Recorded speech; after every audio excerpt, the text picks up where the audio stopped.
let's start with observing this perfect square here, x plus 3 squared. Let's expand and get x squared plus 6x plus 9. If you don't see that immediately, you should stop the video and rewrite x plus 3 squared as x plus 3 times x plus 3. Utilize the distributive property, and you'll soon find that this does indeed equal x squared plus 6x plus 9. Let's rewrite the 9 as 3 squared and look at it in this form. So here we have the sum of x and 3 squared equals x squared plus 6x plus 3 squared. What we want to take note of here is the coefficient of x. This is the big guy when it comes to completing the squares, this coefficient. If we look, we have these two terms here on different sides of the equation, 3's. How do they relate to 6? What's the relationship between 6 and 3, or what is a relationship between 6 and 3? Surely you would say that 3 is half of 6. So we could rewrite these as x plus 6 over 2 squared equals x squared plus 6x plus 6 over 2 squared. Okay? We will find that this is always the relationship when dealing with perfect squares. Let's look at another one. Here's x plus 8 squared. We expand to get x squared plus 16x plus 64. Rewriting 64 as 8 squared. Let's look at it here. Again, so we have our coefficient of x is 16. And let's highlight the 8's here. So what's the relationship between 16 and 8? Sure enough, 8 is half of 16. So we're always having this relationship popping up in perfect squares where we need half of the coefficient of x. So how is this useful?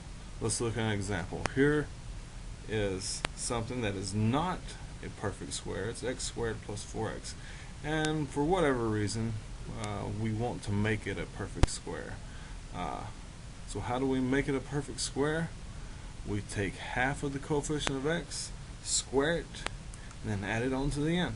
And that is it. And thus, by adding this term, this is called completing the square.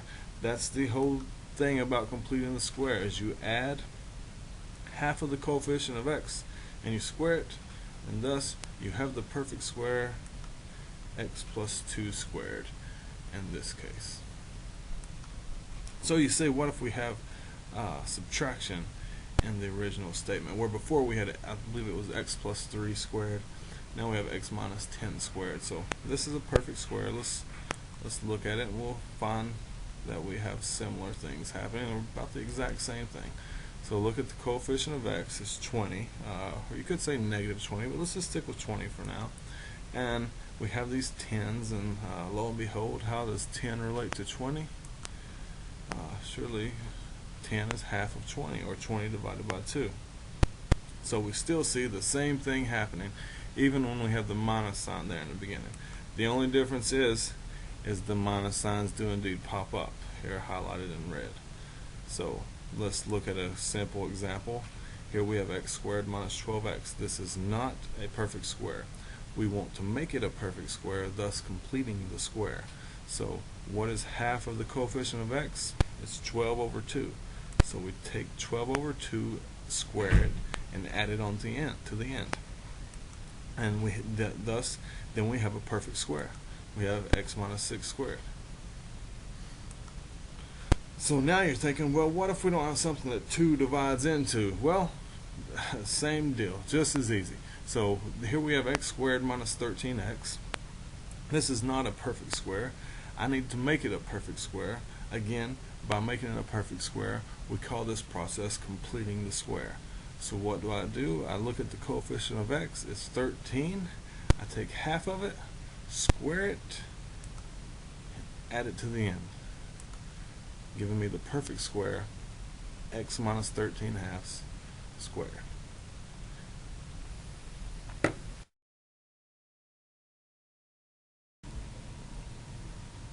Okay, so let's look at an example here. We have this equation, x squared plus 4x minus 5 equals 0. And let's solve for x. First thing I want to do is get the x squared plus 4x by itself.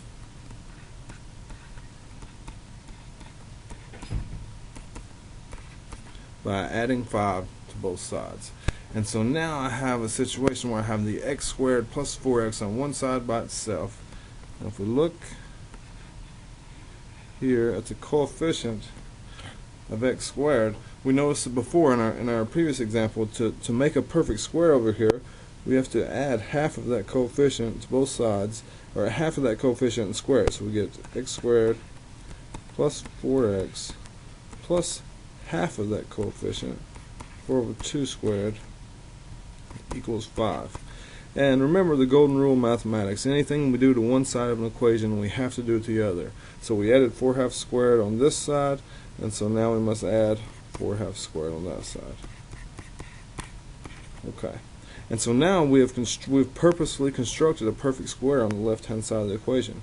We have x plus 4/2 squared, and 4/2 is 2, so 4/2 squared equals 5 plus 4/2 is 2, and 2 squared is 4. So let's simplify this down to x plus 2 squared equals 9. And now we can take the square root of both sides and get x plus 2 equals plus or minus 3, and that leaves us with x equals 3 minus 2, or x equals negative 3 minus 2. So we get x equals 1, or x equals a negative 5. So my solution set is 1 and negative 5.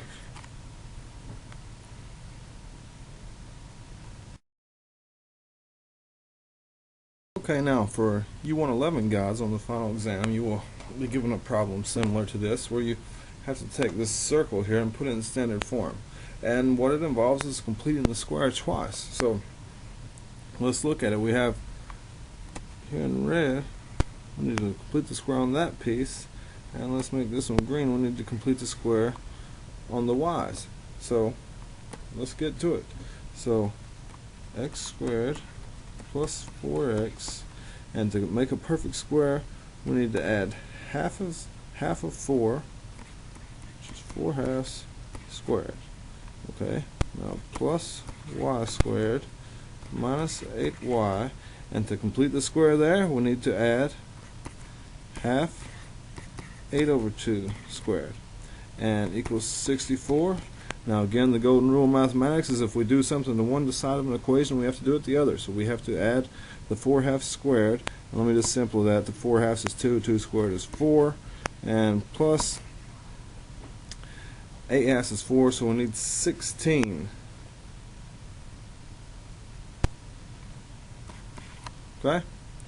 And so now we get the equation that in red here, this piece boils down to x plus 2 squared plus, in green, I can rewrite this piece as y minus 4 squared. This equals the sum over there is, what is that, 1084. Okay, and in standard form we want to write our radius, have our radius squared. So to put it in standard form, we have x plus 2 squared plus y minus 4 squared equals square root of 84 squared. So here's our circle, and it has a center located at, what is that, a negative 2, down, up 4, and we have a radius is square root of 84.